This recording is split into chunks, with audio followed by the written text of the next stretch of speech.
Hi, second video regarding heart awakening Buddhism.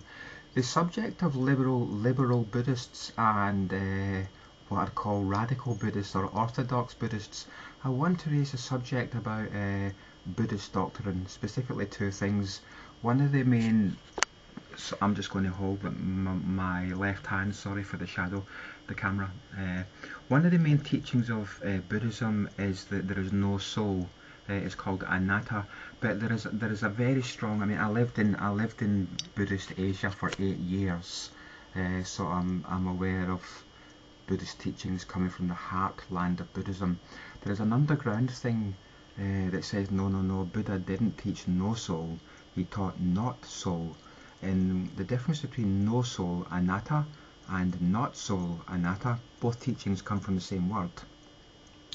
Is the not school doesn't deny the existence of a soul. No, it's kind of like, well, there might be a soul, but there might not be. Just the same as the Buddha's attitude to God. There might be a God, there might not be. Well, the not soul teaching, basically the main thrust of it is like, well, there might be a soul, there might not.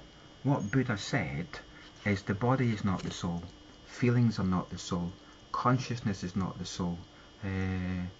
Perception is not the soul, mind is not the soul. No, he pointed out what is not the soul, and according to ancient Hindu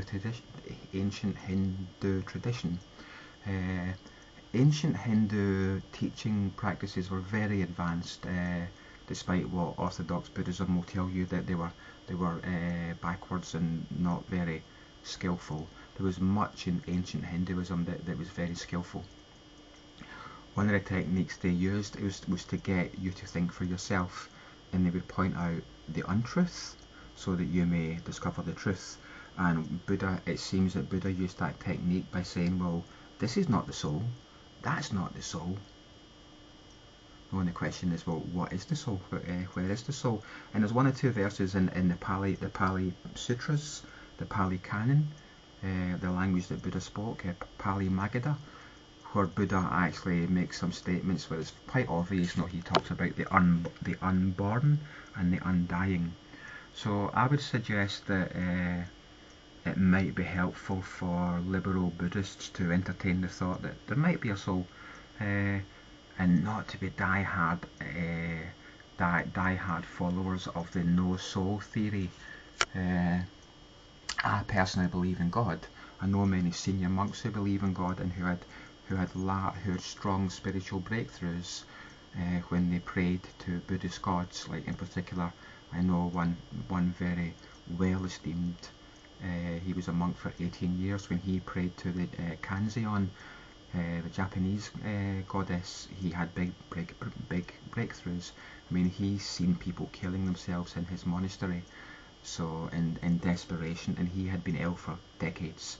But when he prayed to Kanzeon, he got better.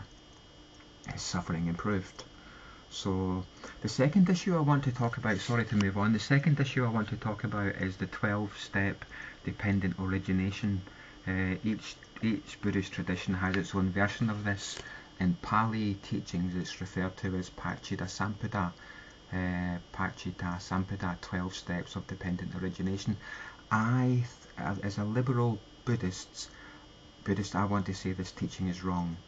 I think it's wrong because the classical teaching of Paccita Sampada says that each one of us has the identical experience of reality, and I'm suggesting that each of us has our own unique version of reality, and that the standard Buddhist teaching that each of us, there's only one reality, there's only one truth, and the Buddha told us what that truth is, and you can understand that reality, that truth, by understanding the 12 steps of dependent origination. I say bullshit. I say there is more than one version of reality. Like when some people are colorblind, their reality is they see yellow when I see red. Some people are gay, some people are heterosexual. I know many people, they experience pain differently from how I experience pain. They like different food than I do. I like cats, they like dogs. We're all different. and I suggest that the Buddhist orthodox teaching that there is only one reality in Paccekasampada, or all the other Buddhist teachings are like anicca, dukkha, anatta, or everything is permanent.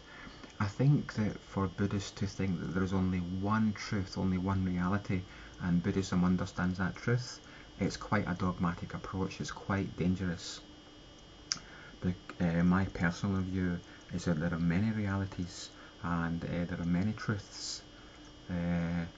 So anyway, this is my school. This is my thinking regarding liberal Buddhism, heart awakening Buddhism.